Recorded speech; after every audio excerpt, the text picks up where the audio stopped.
They called him ordinary store boy. They made him carry their bags, mop their spills, and stand outside in the rain while they laughed from the window. Ifeyinwa told him to his face that he carried the stench of poverty.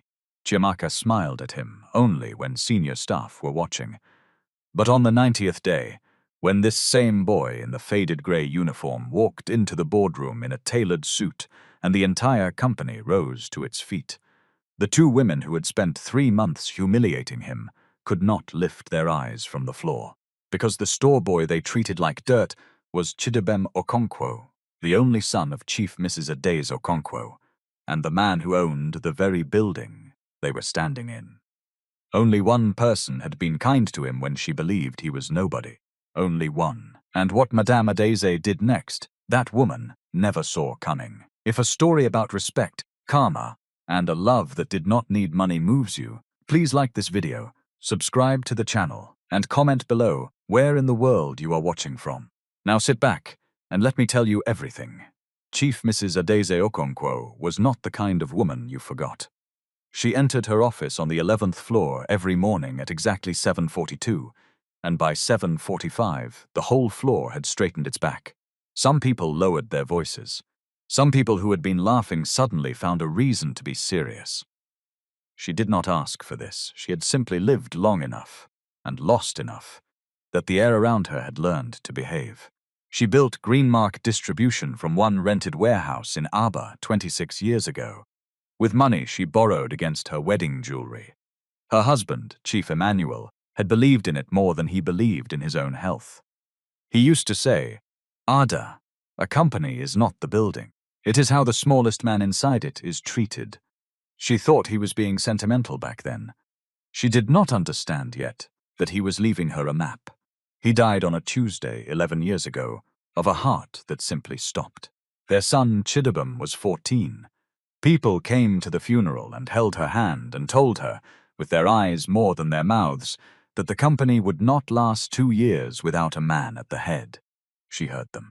She wiped her face in the bathroom of her own house where nobody could see, and then she went back out and shook every hand, and the next morning at 7:42, she was in the office. Greenmark did not fall. It grew. Warehouses in 4 states now. Trucks. Contracts with supermarket chains that used to keep her waiting in their lobbies. But the thing Chief Addy was proudest of was not on any balance sheet. It was a clause. A single paragraph her late husband had written into his will, in his own crooked handwriting, that she had read so many times the paper had gone soft at the folds. That morning she had the paper out on her desk again. Her secretary, Mrs. Bowes, a quiet woman in her 50s who had been with her for 19 years, set down a cup of tea and noticed, "Ma, you are reading Chief's letter again." "My son is coming home, Bowes, on Friday." "Ah, thank God, finally. After how many years?" 5. "He finished his master's. He is a man now." Adaeze touched the paper. "Chief wrote something here that I have to honor now. Before Dubem can sit in that chair as CEO, he must spend 90 days working inside this company. From the bottom, the lowest position, sweeping, lifting, carrying, and nobody is to know who he is." Mrs. Bowes's mouth opened. "Ma, the owner's son? Carrying load in the store. That is what his father wanted." Adaeze smiled, but it was a sad smile, the kind that has a whole dead man inside it. Emmanuel used to say a person who has never been treated like nothing will treat people like nothing once he has power. He did not want that for our son. So he wrote it, 90 days. If Dubem refuses, the shares go into a trust, and he waits until he is 40. And Dubem agreed. He laughed when I read it to him on the phone. Then he was quiet for a long time. Then he said, "Mummy, my father was a wiser man than me." She folded the paper. "There is something else. Ma, I am also watching. While he is down there, sweeping floors, I want to see how this company treats a person it thinks is nobody. The real face of this place. The face people only show when they believe nobody important is looking." She turned to the window. "And Bowes, my son is of an age to marry. I will not choose for him. But a man who has been invisible for 90 days will learn something about people that no rich man ever learns. He will see who has a good heart and who only has good manners. There is a difference. There is a big difference, Ma. Only 3 people will know the truth. You, me, and Ikenna. Ikenna was her operations manager. 7 years with the company, the kind of man who said little and noticed everything, who you could hand a secret to and know it would still be intact a decade later. She called him in that same afternoon and told him, and watched his eyes widen and then settle. "Ma, this is risky," Ikenna said. "If anyone recognizes him, nobody will. He left for boarding school at 12 and went straight abroad. His face is not in any company document. The staff who knew him as a small boy have all retired or moved on. Even the photographs in this office are of him at 10 years old, in school uniform with a gap tooth." She almost laughed. "He is 6'1" now with a beard. And the name. Okonkwo is not exactly hidden. He will use Dube, Chidubem Dube. Common enough. There are 1,000 Dubes in this city." She leaned forward. "Ikenna, you will assign him to the warehouse and general store. The lowest grade, temporary intake. You will not protect him. You will not soften anything. If they make him carry, he carries. If they insult him, he swallows it. The only thing you will do is watch and report to me, and step in if only if it becomes genuinely dangerous. Do you understand?" "Yes, ma. Good. Friday he lands. Monday he starts." The private jet touched down on Friday at 4:18 in the afternoon, and Chifa Diese was the one waiting on the tarmac. Not the driver, her. The young man who came down the steps was tall and lean, with his father's jaw and his father's careful way of looking at a thing before he reacted to it. He saw her, and his whole face changed, and he came across the tarmac fast and folded her into his arms. And for a second the chairwoman of Greenmark Distribution was just a mother who had been counting days. "Mummy, Dubem, my Dubem, let me look at you." She held his face. "You have your father's chin. You say that every time we video call, because every time it is more true." She wiped her eye with one knuckle, quick, before it could become anything. "Come, we will talk at home." That night, after he had eaten her igjusi soup like a man who had not eaten properly in 5 years, they sat in the parlor, and she put the folded paper on the table between them. He picked it up. He read his father's handwriting in silence. She watched him read it, and she saw the exact moment his throat tightened, and she let him have that moment without saying anything. 90 days, he said at last. 90 days. From Monday. As a store hand. Nobody will know. And you? I will be upstairs. We will not greet each other in public. You will be duped to everyone, including the cleaners, including the managers, including the girls. What girls? A Daisy smiled and reached for her tea. There are 3 young women in that company I've been watching for some time. Smart, all of them. Educated. Each of them in different ways has let me know she would not mind being close to my son one day. Though they think I do not notice these things. She blew on the tea. Ifeyinwa, in marketing, beautiful, sharp, ambitious. Chiamaka, in administration. Soft-spoken, very correct, very polished. And Amarachi, in inventory control. Quiet, hard-working. The kind of girl who is easy to overlook. Mummy, are you choosing me a wife from a list?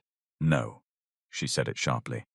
I am telling you that the woman who treats Dube the store boy with kindness, when she has every reason to believe he is a nobody who can do nothing for her, that woman has shown you her heart before you ever ask for it. Money will make a person act. Power will make a person act. But how somebody treats a person who can give them nothing that is the truth of them, that is the only test that does not lie. Dubem looked at the paper a long time. My father, he said quietly, was a wiser man than me. Your father, she said, would have liked the man you have become. Now go and sleep. On Monday you stop being his son and become his lesson. Monday morning, 6:30, the Greenmark Central Warehouse on the Industrial Road was already loud with the sound of roller doors and reversing trucks. Doobie, and from here we must call him Doobie, because that is who everyone there saw, arrived in a faded grey work uniform that hung a little loose on him, and a pair of safety boots that had belonged to somebody else first. He carried nothing but a small bag. He looked like any of the 40 young men who passed through that gate every morning, hoping for a day's wage. Ikenna met him at the loading bay, and to his credit, he did not blink. You, new intake? Yes, sir, Dube. Report to Olga Sylvanus at the store. You do what he says. You touch what he tells you to touch. You break something. It comes from your pay. Welcome to Greenmark. And he walked off without a backward glance, and Dubé felt, for the first time in his life, the particular nakedness of being a man nobody had any reason to respect. Ogre Sylvanus was the store supervisor, a heavy man with a permanent frown, and a clipboard he treated like a weapon.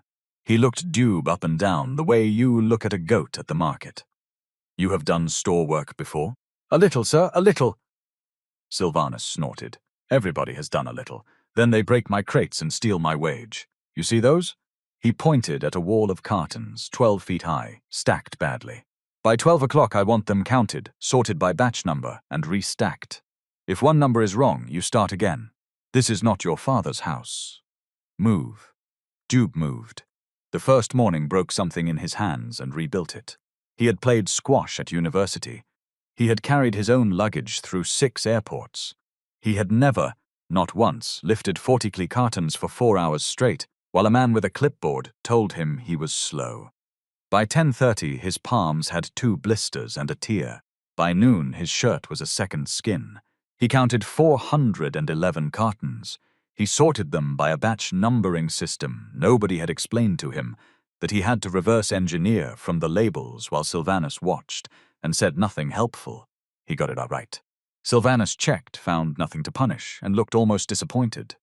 "Go and eat." 15 minutes. Then the floor.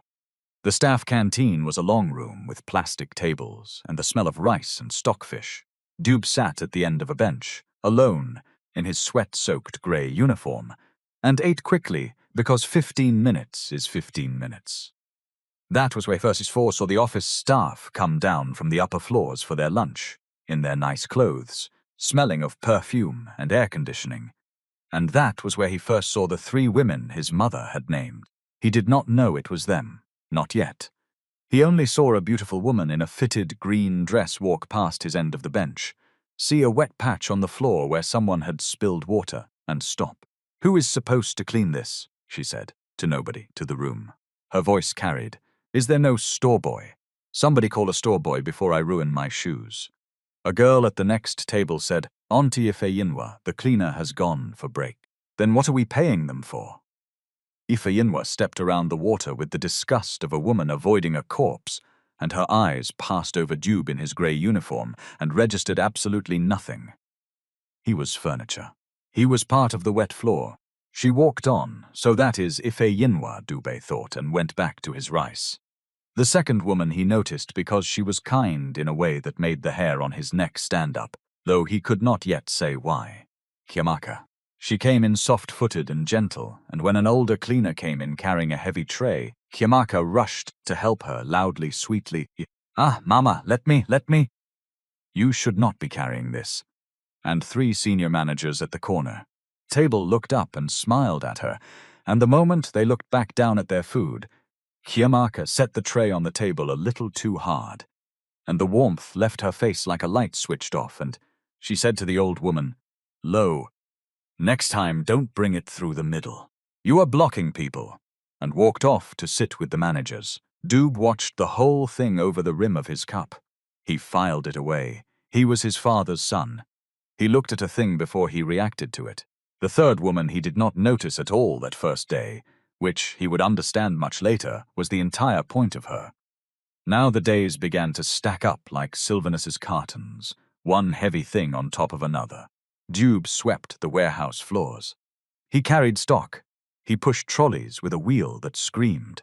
He learned that a man in a grey uniform is spoken to differently than a man in a suit, not just less politely, but as if he has no inner life at all, as if you can say anything in front of him, because he is a kind of useful animal that happens to understand instructions. Office staff discussed their salaries in front of him, their affairs, their plans, their contempt for each other, the way you talk in front of a dog. He learned more about Greenmark in 2 weeks of invisibility than his mother had learned in 26 years of being feared, and he learned the 3 women. Ifeyinwa was the loudest education. She worked in marketing, and his mother had been right, genuinely sharp. She could read a sales report and find the lie in it faster than people twice her age. But she had decided somewhere along the way that the world owed her a soft landing and that the people below her existed to provide it. She did not insult Dube with any particular hatred. That was the worst part. It was casual, the way you might kick a stone out of your path. One morning, she came down to the store to collect promotional banners for a supermarket launch. Dewby was the one sent to carry them out to her car. "Be careful with those, store boy. They cost more than your whole life." She said it while looking at her phone. "And don't lean them on the dirty side of the trolley. Are you mad? Look at your hands. Don't touch the printed surface with those hands." "Yes, Ma. Yes, Ma." She looked up at him then, properly, for the first time, and something flickered because even in a grey uniform Dube was a striking man, and Ifeyinwa noticed men the way a cashier notices money. But the flicker died as fast as it came. "Such a waste," she said. "A face like that and you are carrying load. Some people are just born to carry, eh? You should have read your books." She got into her car. "Load them properly. If one is bent, it comes from your salary." He loaded them properly. None were bent. As she drove off, he stood in the sun and felt the anger move through him like a current and then pass, because he had promised his mother he would not react. And because this was the strange gift of the grey uniform, he was learning to see anger as information rather than insult. Ifeyinwa had shown him exactly who she was in 90 seconds, for free. There was no point being angry at a free gift. Chiamaka was the harder education, because Chiamaka was clever.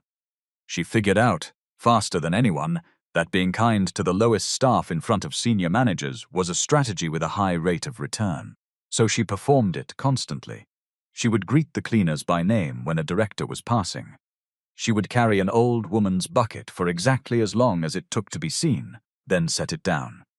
She started a small campaign, very visible, to get better rest facilities for the warehouse staff, and she made sure Mrs. Bowes, the chairwoman's secretary, heard about it from 3 different directions. But Dube, being invisible, saw the other Chiamaka. The one who told the security man at the gate that he smelled and should stand further back. The one who made the tea girl cry over a wrong order and then, when a manager appeared, put her arm around the same girl and said, "Ah, don't cry, what happened?" as if she had just arrived on the scene. The one who, alone in the corridor with Dube, would walk past as though he were a smell. There was a day Chiamaka dropped a file in the corridor pages everywhere, and Dube, passing with a mop, bent automatically to help her gather them. She let him. She watched him crawl on the floor picking up her pages. When he handed them to her, she did not say thank you. She took them, checked that none were dirty, and said, "You should wash your hands more often, store boy. People have to touch these papers after you." And she walked off. No manager had been watching. That was the real Chiamaka, the one who only existed when nobody important could see her. And Dube understood then that of the 2 of them, Chiamaka was the more dangerous. Because Ifeyinwa's cruelty was at least honest. And then there was Amarachi. He noticed her properly on the 11th day, and even then it was almost an accident. He was carrying 2 crates of bottled water across the yard in the worst heat of the afternoon, and the strap of his left boot had come loose, and he could feel it but he could not stop, because if he set the crates down on the hot tarmac, the bottles would well. Sylvanus had theories about that. So he was walking on a half-tied boot with 30 kilos in his arms, and a young woman in inventory control came out of the side office with a clipboard, saw him, and without any drama at all set her clipboard on the wall, came over, and knelt down. "Hold still. Ma, your boot. Hold still, or you will fall and break the bottles, and then they will take it from your pay." She tied his bootlace, tight, double-knotted, the way you tie a child's shoe, then stood and picked up her clipboard. "There. Sylvanus sends people out in this heat with no water for themselves, carrying water and dying of thirst." She shook her head. "Come to the side office when you finish that. There is a cooler. Drink something." And she walked back inside, already looking at her clipboard again, as though she had not just knelt on hot tarmac to tie a store boy's shoe. Dube stood there a moment with the crates in his arms. Nobody had been watching. There had been no manager in the yard, no director, no Mrs. Bowes, nobody for the gesture to perform for. She had done it because his boot was loose and he was carrying water in the sun. That was all. That was everything. He went to the side office when he finished, and that was the first real conversation. Her name was Amarachi, Amara. She had been with Greenmark 4 years in inventory control, and she was good at it in the unshowy way of people who are simply competent and assume that is normal.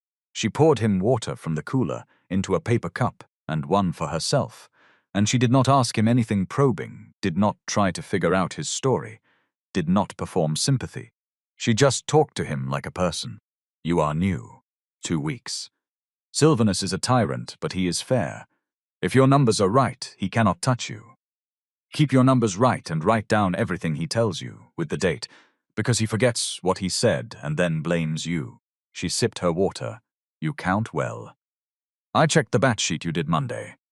It was cleaner than the man who did it for 6 years. You checked my sheet? Everything in this building passes through inventory eventually. I see who is careful and who is not. She shrugged. You are careful. That is rare in this job. Don't let them make you stop being careful just because they treat you like you don't matter. The work is the work. A job does not tell you a man's value. His hands do, sometimes. His eyes, more. Doob looked at this woman in the plain inventory office chair, with her clipboard and her cheap watch and her complete lack of interest in impressing anyone, and felt something shift in his chest that had nothing to do with the heat. Why are you kind to me? He asked. It came out before he could stop it.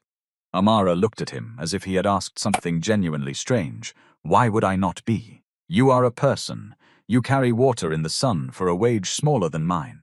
What kind of human being would I be if I made that harder for you? She rinsed her cup. Some people in this place think the uniform is the person. The uniform is just cloth. Drink your water. Sylvanus will be looking for you. Over the next weeks, without either of them deciding it, they became something. Not loud. Not a thing anyone in the building would have noticed. Because Amara was not the kind to be noticed, and Doob was invisible by design. But he started finding small reasons to pass inventory control. She started leaving a wrapped piece of bread on the cooler for whoever is hungry, which was always him.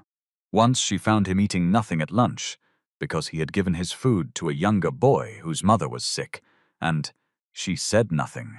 But the next day there were 2 wraps of bread on the cooler instead of 1, and she never mentioned it. He told her things, slowly.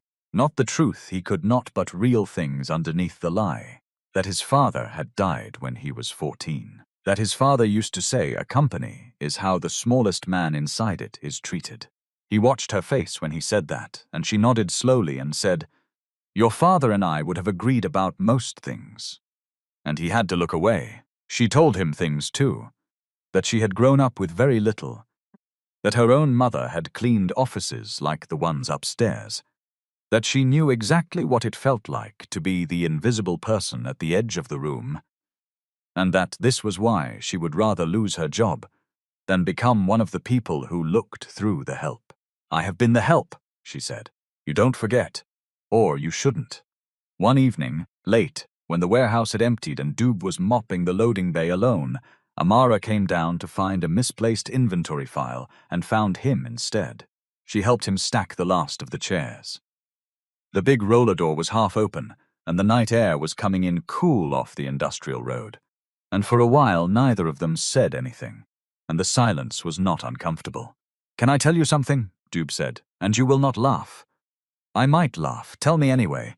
When I came here I thought I knew what kind of person I was. A good person, generous. I would have told you I respected everyone. He leaned on the mop. But I had never been on this side of it. You don't know what you are until you have been treated like nothing by people who think there is no cost. I have learned more about being a good man from watching you tie my boot than from 25 years of being told I was one. Amara was quiet. Then she said, You talk like an educated man, you know, for a store boy. His heart stopped for 1 whole second. Then she smiled, just a little, and added, It's good. Don't let them take it. Education is not only certificates. It is how you see people. You see them properly. Most people in suits don't. And the second passed, and he could breathe again, and he understood that she had not been suspicious, she had been complimenting him. And the danger he had felt was only his own guilt about the lie he was telling this honest woman. That guilt was the first crack in the plan, and it would only grow. By the 7th week, two things had happened in parallel, and they were on a collision course. The first was that Dube had fallen, completely and quietly, for Amarachi, and she for him, though neither had said a word that could not be taken back. They kept it private. Partly because Dube was carrying a secret that made everything provisional, and partly because Amara was a private person who would have hated to be office gossip. But it was there. It was in the bread on the cooler and the double-knotted bootlace, and the way he saved the cleanest paper cup for her. The second was that Ifeyinwa and Chiamaka had both, separately, decided that the chairwoman's son was coming home. Soon the rumor had finally reached the lower floors, and that each of them intended to be standing in the right place when he arrived. And both of them, in their own way, had noticed that the new store boy was spending a suspicious amount of time near inventory control, and that Amarachi from inventory was carrying herself with a new, quiet lightness, and they did not like it. Ifeyinwa was the first to strike, because Ifeyinwa was always first and always loudest. She caught Amara in the corridor outside the canteen one lunchtime, in front of a small audience, which was the only way Ifeyinwa ever did anything. Amarachi, inventory Amarachi. She said the name like it was slightly funny. I have been hearing things. They say you and the store boy are what is the word close. She wrinkled her nose. Is it true? You and Dube? The one who carries my banners? We are friends, Amara said. Calm. She did not even put down the file she was holding. Friends. Ifeyinwa looked at the audience and laughed, inviting them to laugh, and a few nervous ones did. Of course. Birds of a feather. You know, I always wondered what your level was, Amarachi. Now I know. A girl who counts other people's cartons, and a boy who carries them. Beautiful. You will make beautiful poor babies together. The audience went quiet, because this was sharp even for Ifeyinwa. Honestly, do you have no ambition? You are not ugly. You could do better than a man who feeds from hand to mouth, who has nothing, who will give you nothing but more counting. But I suppose, she shrugged, some people are just born to carry, and they find each other. It is almost sweet. Amara waited until she was sure Ifeyinwa was finished. Then she said, in a voice that did not rise at all, which somehow made it worse. You called him a man who feeds from hand to mouth. You don't know what he eats or doesn't eat. You have never once asked his name. You call him store boy, and the one who carries my banners. His name is Dube. He counted 411 cartons correctly on his first day, which is more than anyone in your department has ever counted correctly in their lives. He has more dignity carrying those banners than you have giving the orders. She tucked the file under her arm. And one more thing. The day you learn that a person's worth is not in their uniform, you will be a much happier woman. Until then, I have inventory to do. Excuse me. And she walked through the dead silent corridor and left Ifeyinwa standing there with her mouth slightly open, and the small audience suddenly very interested in their food.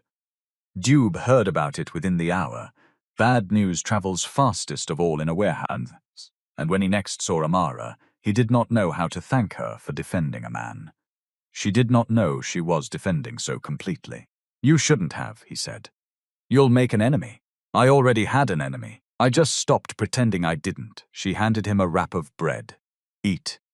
You skipped lunch again to listen to gossip about yourself. Chiamaka's strike was quieter and far more calculated, and it came a few days later.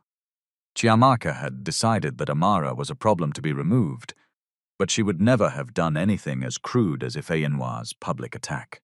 Instead, she went to Dube. She found him alone in the store one evening, and she changed her whole self for him, soft voice, concerned eyes, a wrap of meat pie she had bought. Because you work so hard and nobody looks after you. Dube, can I talk to you, as a friend? She sat on a crate beside him, close. I am worried about you. I see you and Amarachi getting close, and I don't want to gossip. But you are a good person, and I feel I should warn you. She lowered her voice. Amarachi is not what she seems. She is using you. People say it openly. She wants to look humble, you understand? She wants people to say, oh, see how down-to-earth Amara is. She even loves a store boy. It makes her look good. But the day a better man comes, a rich man, a manager, she will drop you like a hot coal. I have seen her do it before. I am only telling you because I care. Doob looked at the meat pie in her hands. He looked at her concerned, beautiful, completely false face. And he thought about Amara kneeling on hot tarmac to tie his boot when nobody was watching, and he thought about the bread on the cooler, and he very nearly laughed. "Thank you for caring, Chimaka," he said evenly. "I will remember everything you have told me." She smiled, satisfied, certain she had planted the seed, and patted his arm and left the meat pie. He did not eat it. He gave it to the night security man at the gate, the one Chiamaka had told to stand further back because he smelled, and the man was so surprised by the kindness that he shook Doob's hand with both of his. That night Doob went home to his mother's house and they sat in the parlor, and for the first time in 7 weeks he was angry. "Mummy," he said, "I have something to tell you about Chiamaka." Adeyeze put down her tea. "Tell me," he told her. "The corridor, the file, wash your hands more often. The tea girl, the security man. The performance of kindness when managers passed and its instant disappearance when they didn't. And finally the meat pie and the lie about Amara." His mother listened to all of it without a word, and when he finished, she was quiet for a long time. "I suspected," she said at last. "Bose told me Chiamaka had been very busy looking helpful. Very busy making sure I noticed her being kind. A truly kind person does not work that hard to be noticed." She shook her head slowly. "Ife Yinwa is a thorn. Everyone can see the thorn, so the thorn cannot cut you by surprise. But Chiamaka is a soft hand with a blade hidden in it. That is the more dangerous one. Your father used to say, 'Beware the person who is generous only when there is an audience. Their generosity is not a gift, it is an invoice.'" And Amara. His mother looked at her son's face when he said the name, and something in her own face softened, and she allowed herself a small smile. "You did not say her name like that about the others. Mummy, I asked you a question with my eyes, and you answered it with your face." "It is fine." She picked up her tea again. "Tell me about Amara, the real things. Not what she did for a manager. What she did when she thought nobody who mattered was watching." So he told her about the boot, the bread, the paper cups. "Some people in this place think the uniform is the person. The uniform is just cloth." The way she had defended Doobie, the store boy, to Ife Yinwa's face without any idea there was anything to gain from it, and at real cost to herself. When he finished, Chief Adeyes Okonkwo set down her tea and looked at her late husband's photograph on the wall, and she said very quietly, "Emmanuel, we found one. After all of this, we found one." And then to her son, 23 more days. Finish them. Honor your father's clause, and do not do them. Look at me, do not reveal yourself to that girl 1 second early. Not because I doubt her. Because she deserves to choose you while she still believes you have nothing. Do you understand? Let her finish choosing the store boy before she ever meets my son. That is the only way the choice stays clean. For her sake, not yours. Yes, Mummy, 23 days. Now eat. You have lost weight. They are working my son like a donkey, and I am paying them to do it." And she laughed, finally, a real laugh, and the dead man in her smile had stepped back a little, just for that night. But 23 days is a long time, and the two women were not finished. If Yinwa, stung by the corridor humiliation, had been nursing it the way she nursed all her injuries loudly to her friend Ogechi in marketing, who lived for the drama. "That inventory girl embarrassed me, Ogechi, in front of everybody, over a store boy. I will not forget it. Forget it, Ife. She is nobody. No. When the chairwoman's son comes, and he will come soon, I will make sure she is the first person he sees properly humiliated. Let her be standing next to her store boy boyfriend when the real man arrives, so everybody can see the difference between her level and mine." Ifyinwa smiled. "I am going to make a small party, a welcome arrangement. I will be the one who organizes it, and I will make sure to invite generously the lowest staff, the cleaners, the store boys, especially Dube. Let them come in their best poor clothes and stand in the corner, and let the new CEO see who is who in this company on his very first day. I will look like the kind benefactor who included everyone, and they will look like exactly what they are." It was, she thought, a perfect plan. Cruelty disguised as generosity with witnesses. She did not know she was building the stage for her own execution. Chiamaka, for her part, had not given up on Dube. She had given up on warning him about Amara and moved to a new strategy. getting close to Ikenna, the operations manager, who she had correctly identified as the man closest to the chairwoman, the man who would know things. She began visiting his office with small problems and smaller gifts, a coffee, a compliment about a tie, a question, always casual, always slipped in at the end. By the way, Ogre Ikenna, is it true the chairwoman's son is coming back? Do you know what kind of woman he likes? Some men like quiet women, some like bold. No reason, just curious. I like gist. Ikenna, who knew exactly who the store boy was and exactly what game Chiamaka was playing, gave her nothing and reported every word to the chairwoman. Ma, he said, this Chiamaka is mapping your son like a hunter maps a forest. She wants to know what he likes so she can become it. She is not looking for a husband. She is looking for a position, and she has decided your son is the door to it. Adaze only nodded. Let her keep mapping.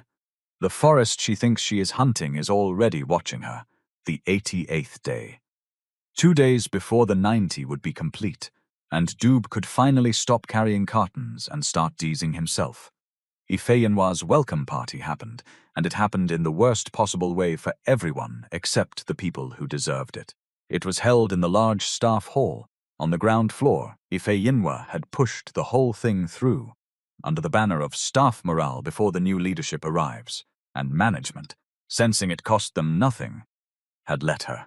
She had decorated it. She had a small budget, and, true to her plan, she had personally and very visibly invited the lowest staff, including Dube, so that nobody feels left out, because at Greenmark we are one family. She said that last part to a manager's face.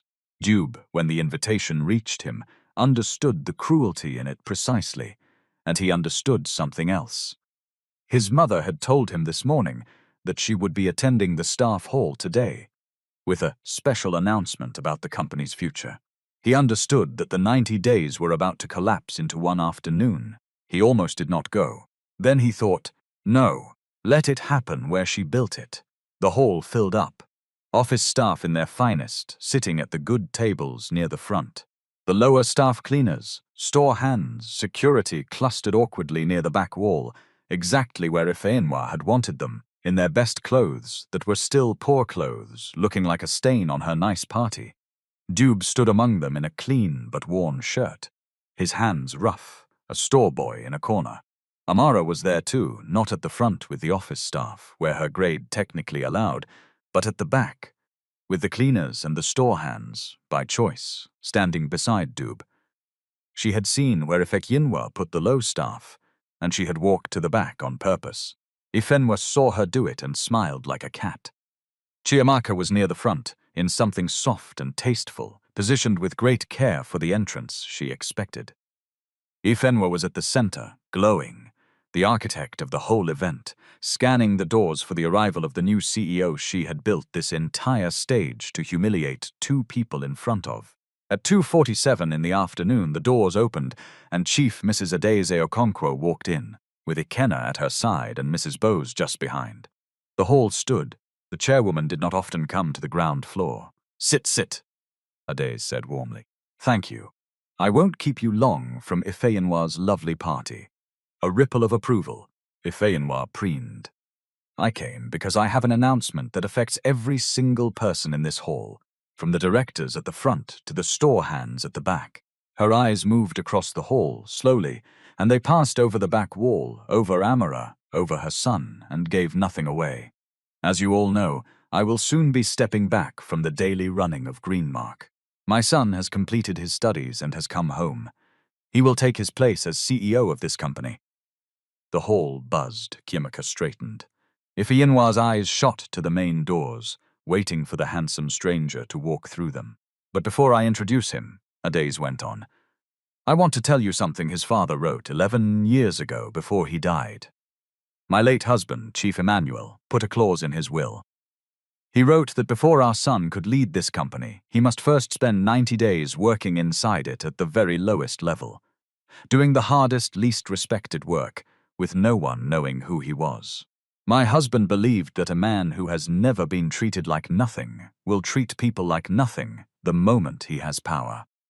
He wanted our son to know what it feels like to be invisible in his own company, so that he would never make anyone else feel that way. She paused. Today is the 88th day. The hall had gone very, very quiet. Some of the office staff were beginning to do a terrible arithmetic in their heads. Ifeyinwa was still looking at the doors, certain, waiting for her victim to be revealed somewhere else, anywhere else. For 88 days, Adaze said, my son has been in this building. He has swept these floors. He has carried your stock. He has been spoken to as though he had no name, no mind, no feelings. He has watched how this company treats the people it believes can do nothing for it. And he has watched very, very carefully. She turned at last toward the back wall, and she held out her hand. Dubum, come. And the store boy in the worn shirt, the one in the corner with the cleaners, the one Ifeyinwa had invited as a decoration for his own humiliation, stepped forward out of the back of the hall and walked up the center aisle. And as he walked, the worn shirt did not change, but everything around it did, because now everyone was looking at the way he carried himself, the calm, the jaw, the eyes that had been watching all of them for 88 days. This is my son, said Chief Adaze Okonkwo. Chidubem Okonkwo, your CEO. The store boy you called Dube. The sound that went through the hall was not applause. It was the sound of 50 people inhaling at once. Ifeyinwa's face came apart in stages. First confusion, she was still half turned toward the doors. Then recognition, as her eyes found the man in the center aisle and matched him to the one who had carried her banners, the one she had called a waste, the one she had said was born to carry. Then the full, drowning understanding of what she had built this party for, and who she had built it in front of. She put her hand on the table to keep standing. Ktwaka understood faster, because Ktwaka was cleverer, and Dube watched her face do the calculation in real time, watched her recalculate every interaction, every cruelty performed without an audience, and arrive at the cliff edge of how much he had seen. She tried, even now. She arranged her features into warmth and rose. Dubum, sir, I always knew there was something special about you. I always said, sit down, Chiamaka, Dube said. Not loudly. The hall heard it anyway. She sat. He stood at the front, beside his mother, and he looked out at the hall, at the faces that had spent 88 days deciding he did not exist. He was not smiling. He was his father's son. He looked at a thing before he reacted to it.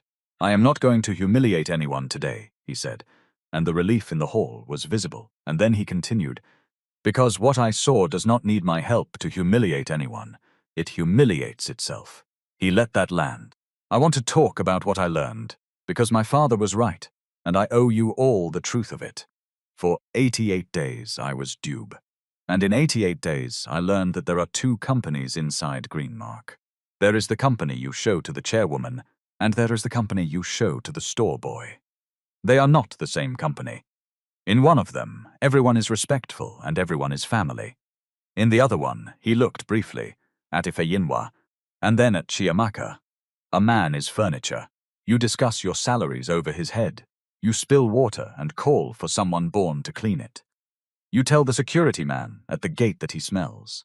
You make the tea girl cry and then comfort her when a director appears. You decide that a person's whole worth is printed on his uniform. Nobody moved. Ifeyinwa.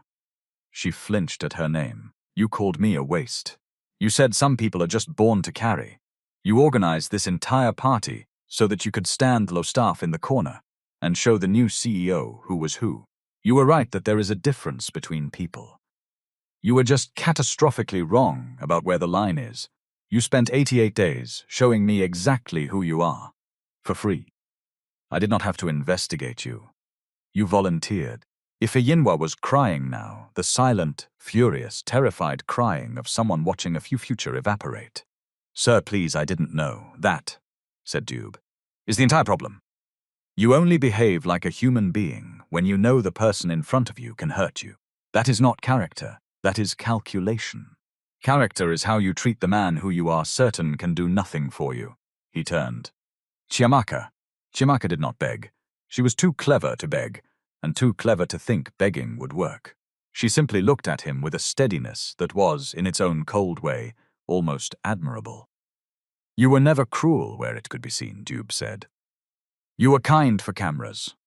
You carried an old woman's bucket exactly as long as a manager was watching, and set it down the second he turned the corner.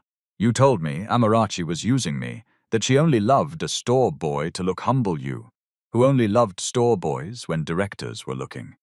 You went to my operations manager week after week, trying to map what kind of woman I like, so that you could become her. He shook his head slowly. If Yinhua showed me a thorn, at least a thorn is honest about being a thorn. You showed me a flower with a blade inside it. My father warned me about you specifically, 11 years before he ever knew your name. Beware the person who is generous only when there is an audience. Their generosity is not a gift. It is an invoice. The hall was silent, and then Dubid's whole face changed, and he turned toward the back of the hall, toward the cleaners and the store hands, toward the one person who had not moved or spoken, who was standing very still with her hand pressed to her own mouth, who had only just, in the last 60 seconds, understood. Amarachi, he said, and his voice changed when he said it the way it had changed in his mother's parlor. Come here, please. Amara did not move. She could not.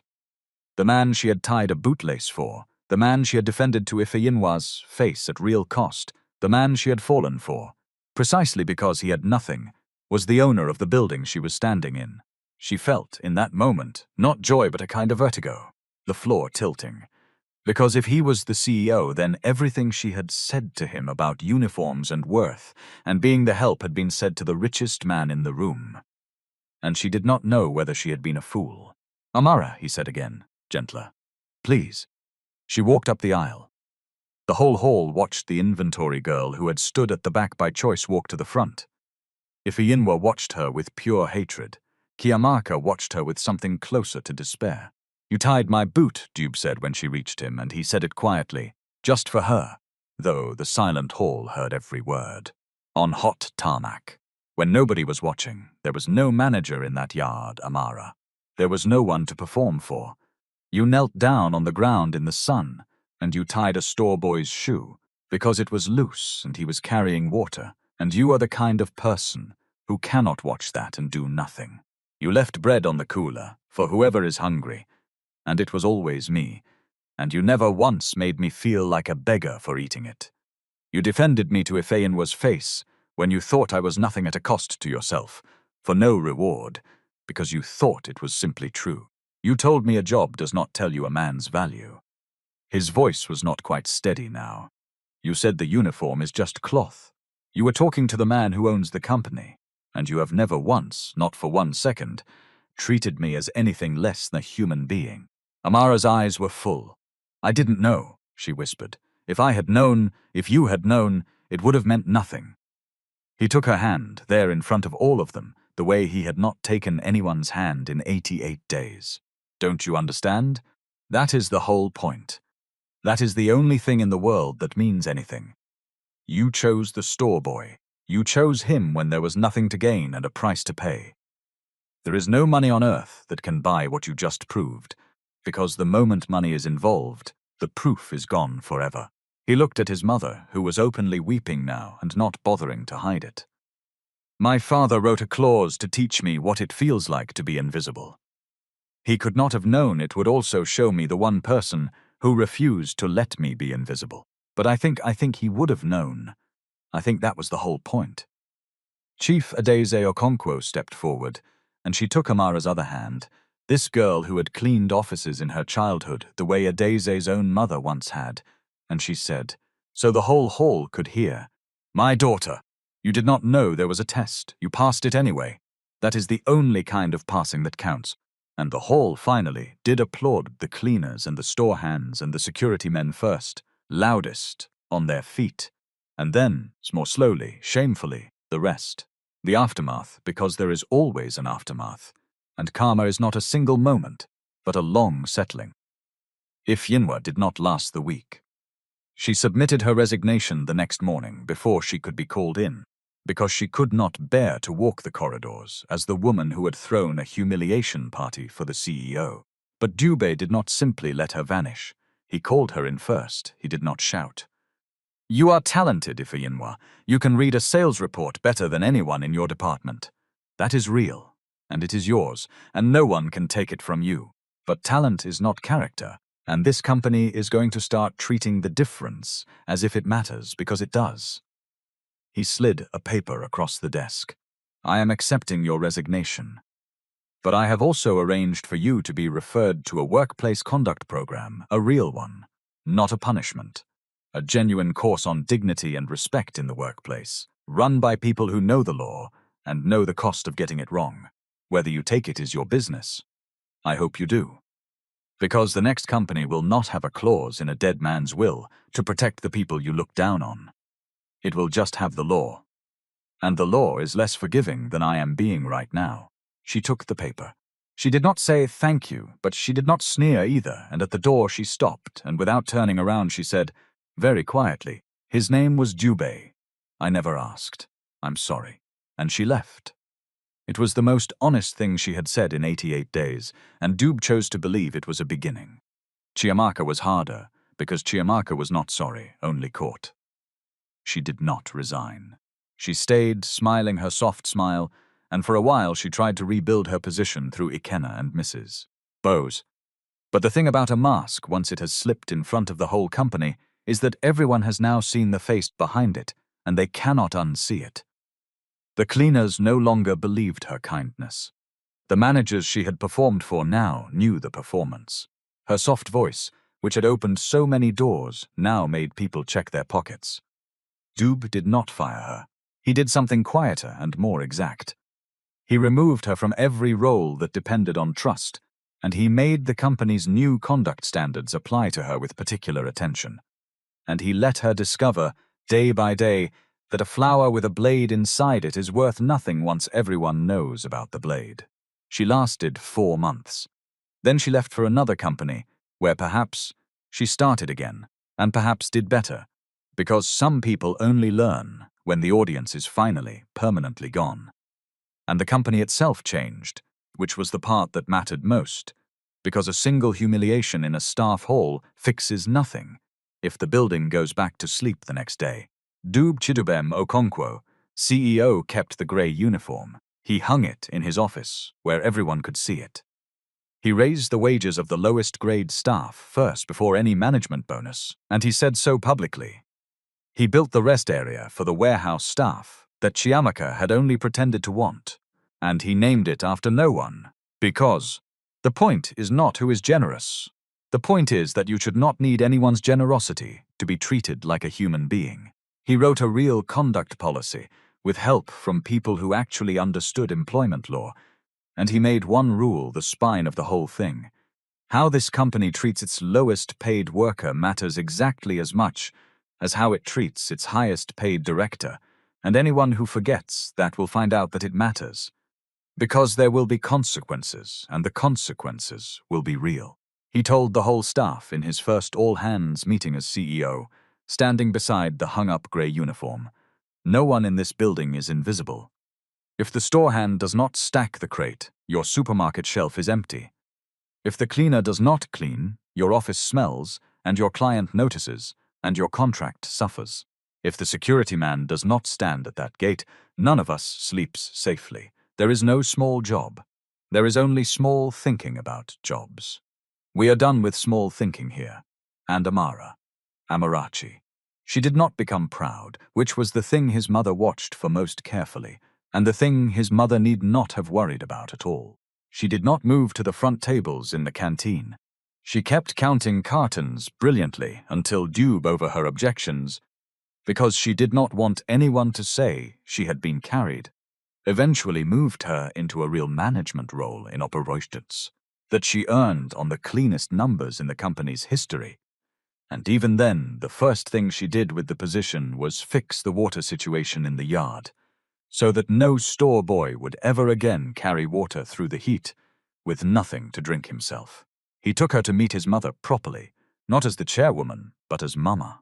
And he asked her, some months later, in the same yard where she had once knelt to tie his boot, with no audience and no party and no announcement, just the two of them and the cool evening air off the industrial road. He knelt the way she had once knelt. He said, "You tied my shoe when I was nobody. Let me spend my life tying yours." She laughed and cried and said, the laughing made the crying ridiculous, and said yes. They married.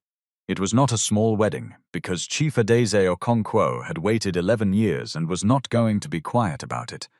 But the people at the front tables were not the directors. The front row, on Jube's instruction, was the cleaners, the store hands, the security men, Mama Nkiru, who had carried the heavy tray, Toby the boy whose food Dube had once given away, and the old security man from the gate who had been told he smelled and had shaken Dube's hand with both of his. They sat at the front. The directors sat behind them. Nobody said anything about it. Everybody understood. And at the reception, Chief Adeze stood up, and she lifted her glass, and she said only this: "My husband wrote a clause to make sure his son would never look down on anyone. He died before he could see it work. But I want to tell you what I have learned watching it work these 90 days. You can teach a person manners. You cannot teach a person character. Manners are how you behave toward people who can help you. Character is how you behave toward people who cannot. My son went looking for the second kind, and almost everyone showed him the first. One person showed him the second, without knowing she was being watched, because she did not know any other way to be. She raised the glass higher. Amarachi, my daughter, you did not pass a test. You simply were the answer, the whole time before there was ever a question. To you." Months later, long after the story had become company legend, a new intake of store hands arrived at the warehouse. Frightened young men in grey uniforms, and an older woman from operations came down to the yard to check on them. She was somebody important now, everyone said so. But she came down herself, the way she always had. She found one of the new boys carrying crates in the heat with a loose bootlace, struggling, afraid to put the crates down. She set her clipboard on the wall. She knelt on the hot tarmac. "Hold still," she said, "or you will fall and break the bottles, and they will take it from your pay." She double-knotted the lace, tight, the way you tie a child's shoe. "There. Come to the side office when you finish. There is a cooler. Drink something. Nobody in this company should carry water and die of thirst." And she picked up her clipboard and walked back inside, already looking at her numbers, as though she had not just done the most important thing that would happen in that yard all day. The boy stood there a moment, the crates in his arms, watching her go. He did not know who she was. He did not know that the man who owned the whole company had married her in this very yard, or that she had once been exactly where he was standing. He only knew that someone important had knelt in the sun to tie his shoe, and that nobody had ever done that for him before, and that he would, one day, when he had the chance, do it for someone else. That is how it spreads. Not through speeches, not through clauses in wills. Through one person kneeling in the sun for another, where nobody is watching, because they do not know any other way to be.